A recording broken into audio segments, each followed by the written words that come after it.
उत्तर प्रदेश के कानपुर जिले के बिधनू थाना क्षेत्र में करौली गांव में एक ऐसा आश्रम है जो आज लोगों के बीच चर्चा का विषय बना हुआ है। इस आश्रम का नाम है लवकुश आश्रम, जहां करौली सरकार के नाम से मशहूर डॉक्टर संतोष सिंह भदौरिया का दरबार लगता है। यह आश्रम पिछले 3 सालों से लोगों की आस्था और विश्वास का केंद्र बना हुआ है। यहाँ हर दिन हजारों लोग अपनी समस्याओं का समाधान ढूंढने आते हैं, लेकिन इस आश्रम और इसके संचालक बाबा संतोष सिंह भदौरिया की कहानी उतनी साधारण नहीं है जितनी दिखाई देती है। आइए इस कहानी को और आसान भाषा में समझते हैं और जानते हैं कि कैसे एक अपराधी से बाबा बने संतोष सिंह भदौरिया ने करोड़ों का साम्राज्य खड़ा किया, उनके परिवार की भूमिका और उनके आश्रम की सच्चाई क्या है। नमस्कार, द न्यूज़ 15 देख रहे हैं आप। मैं हूं आपके साथ तनुज दीक्षित। लवकुश आश्रम करीब 14 एकड़ में फैला हुआ है। यह आश्रम इतना बड़ा और भव्य है कि यहाँ दिन रात का पता नहीं चलता। हर दिन 3500 से 5000 लोग यहाँ अपनी समस्याओं के समाधान के लिए आते हैं। खासकर अमावस्या के दिन यहाँ संख्या 20,000 तक पहुँच जाती है। आश्रम में 24 घंटे हवन और पूजा पाठ का सिलसिला चलता रहता है। लोग यहाँ तंत्र मंत्र और झाड़ू फूंक के जरिए अपनी बीमारियों, पारिवारिक समस्याओं और अन्य परेशानियों का इलाज करवाने आते हैं। बाबा संतोष सिंह भदौरिया का दावा है कि वह करौली शंकर महादेव के आशीर्वाद से लोगों की हर समस्या का समाधान कर सकते हैं। लेकिन इस आश्रम में इलाज और दर्शन की प्रक्रिया इतनी आसान नहीं है। यहाँ आने वाले हर व्यक्ति को एक खास प्रक्रिया से गुजरना पड़ता है, जिसमें काफी खर्च भी होता है। लवकुश आश्रम में प्रवेश करने के लिए सबसे पहले 100 रुपये में रजिस्ट्रेशन कराना पड़ता है। इसके बाद 100 रुपये में एक सफेद धागा कमर पर बांधा जाता है, जिसे आश्रम में बंधन कहा जाता है। फिर दोनों दरबारों के लिए 100 रुपये की 2 अर्जियां देनी होती हैं।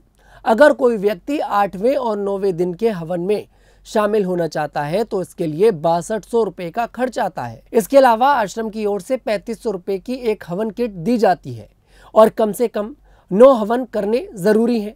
इस तरह 9 किट का खर्च 31,500 रुपये हो जाता है। अगर कोई व्यक्ति 9 दिन तक आश्रम में रुकता है तो खाने पीने और रहने का खर्च अलग से देना पड़ता है। कुल मिलाकर एक व्यक्ति को कम से कम 6600 रुपये तो खर्च करने ही पड़ते हैं। जिन लोगों को जल्द इलाज चाहिए या जो 9 दिन तक हवन नहीं कर सकते, उनके लिए एक दिन का विशेष विकल्प भी है। इसमें रुद्र अभिषेक और कई पंडितों द्वारा पूजा पाठ कराया जाता है। इसका खर्च 1.51 लाख रुपए तक हो सकता है। इस तरह यहाँ आने वाला हर परिवार औसतन 1 से 1.5 लाख रुपए तक खर्च कर देता है। अगर एक दिन के हिसाब से देखें तो आश्रम में करोड़ों रुपए का लेन देन होता है। आश्रम के लोग बताते हैं कि बाबा के भक्त 17 देशों में फैले हुए हैं और कई भक्त उन्हें लाखों रुपए का सामान भेंट करते हैं। संतोष सिंह भदौरिया के परिवार की इस आश्रम में बड़ी भूमिका है। उनके 2 बेटे लव और कुश आश्रम के सारे आर्थिक लेन देन को संभालते हैं। आश्रम का नाम भी इन्हीं दोनों बेटों के नाम पर रखा गया है। लव और कुश न केवल आश्रम की व्यवस्था देखते हैं, बल्कि बाबा के भक्तों से मिलने और उनकी समस्याएं सुनने में भी मदद करते हैं। इसके अलावा संतोष सिंह की पत्नी भी आश्रम की गतिविधियों में शामिल रहती हैं। हालांकि उनकी भूमिका ज्यादा सामने नहीं आती। परिवार के सदस्य मिलकर आश्रम को एक व्यवसाय की तरह चलाते हैं। आश्रम के चारों तरफ सशस्त्र गार्ड तैनात रहते हैं, जो बाबा और उनके परिवार की सुरक्षा करते हैं। आश्रम के आसपास बाबा का इतना रसूख है कि लोग उनके खिलाफ बोलने से डरते हैं। जो लोग बाबा के बारे में सवाल उठाते हैं, उनके साथ मारपीट की घटनाएं भी हो चुकी हैं। इससे साफ हो जाता है कि बाबा ने न केवल आर्थिक साम्राज्य खड़ा किया है, बल्कि स्थानीय स्तर पर भी काफी प्रभाव जमाया है। संतोष सिंह भदौरिया की कहानी किसी फिल्मी स्क्रिप्ट से कम नहीं है। आज वह भले ही करौली सरकार के नाम से मशहूर हों, लेकिन उनका अतीत काफी विवादित रहा है। 1992 से 1995 के बीच उन पर हत्या, मारपीट और क्रिमिनल एक्ट जैसी कई धाराओं में मुकदमे दर्ज हुए थे। 4 अगस्त 1992 को फजलगंज थाना क्षेत्र में शास्त्री नगर के अयोध्या प्रसाद की हत्या के मामले में संतोष सिंह का नाम सामने आया था। इस मामले में उन्हें जेल भी जाना पड़ा, हालांकि बाद में उन्हें जमानत मिल गई। 27 मार्च 1993 को कोतवाली थाने में उनके खिलाफ गाली गलौज और मारपीट का मामला दर्ज हुआ। 12 अगस्त 1994 को चकेरी थाने में सरकारी कार्य में बाधा डालने और मारपीट के आरोप में FIR दर्ज की गई। इतना ही नहीं, 14 अगस्त 1994 को तत्कालीन जिलाधिकारी के आदेश पर उनके खिलाफ राष्ट्रीय सुरक्षा कानून यानी कि एनएसए के तहत कार्रवाई भी हुई। संतोष सिंह ने खुद को बचाने के लिए भारतीय किसान यूनियन में शामिल होकर किसानों के नेता के रूप में अपनी छवि बनाई। इस दौरान उन्होंने कई जमीनों पर अवैध कब्जे किए, जिनमें कोतवाली थाना क्षेत्र में एक चर्च की जमीन का मामला भी सामने आया। पुलिस और कानूनी कार्रवाइयों से बचने के लिए संतोष सिंह ने भिदनू में भूदान पट्टा की जमीन पर सरकारी दस्तावेजों में हेरफेर करके लवकुश आश्रम की स्थापना की।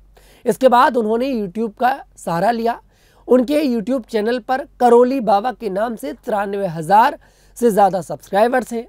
इस चैनल पर तंत्र मंत्र और समस्याओं के समाधान के वीडियो डाले जाते हैं, जिसके कारण उन्हें यूट्यूबर बाबा भी कहा जाता है। इन वीडियो ने उनकी लोकप्रियता बढ़ाने में बड़ी भूमिका निभाई है। लवकुश आश्रम आज न केवल एक धार्मिक केंद्र है, बल्कि एक सामाजिक और आर्थिक ताकत भी बन चुका है। बाबा के भक्तों में न केवल स्थानीय लोग बल्कि विदेशों से आने वाले लोग भी शामिल हैं।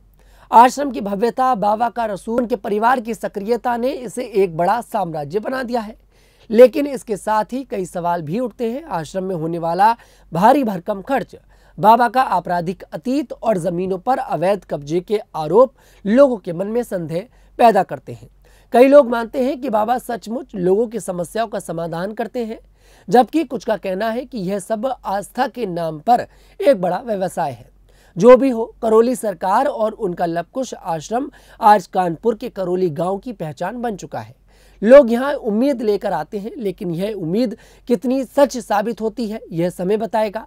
संतोष सिंह भदौरिया उर्फ करोली सरकार की कहानी एक साधारण व्यक्ति से लेकर करोड़ों के साम्राज्य के मालिक बनने की कहानी है।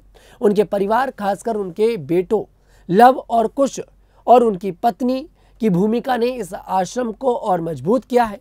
लेकिन उनका विवादित अतीत और आश्रम की कार्यप्रणाली पर उठने वाले सवाल इस कहानी को और रहस्यमयी बनाते हैं। यह कहानी हमें यह सोचने पर मजबूर करती है कि आस्था और व्यवसाय के बीच की रेखा कितनी पतली होती है। ये रिपोर्ट आपको कैसी लगी, कमेंट सेक्शन में जरूर बताइएगा। मैं तनुज दीक्षित फिर आपसे मुलाकात करूंगा। तब तक के लिए हमारे साथ देखते रहिएगा न्यूज़ 15।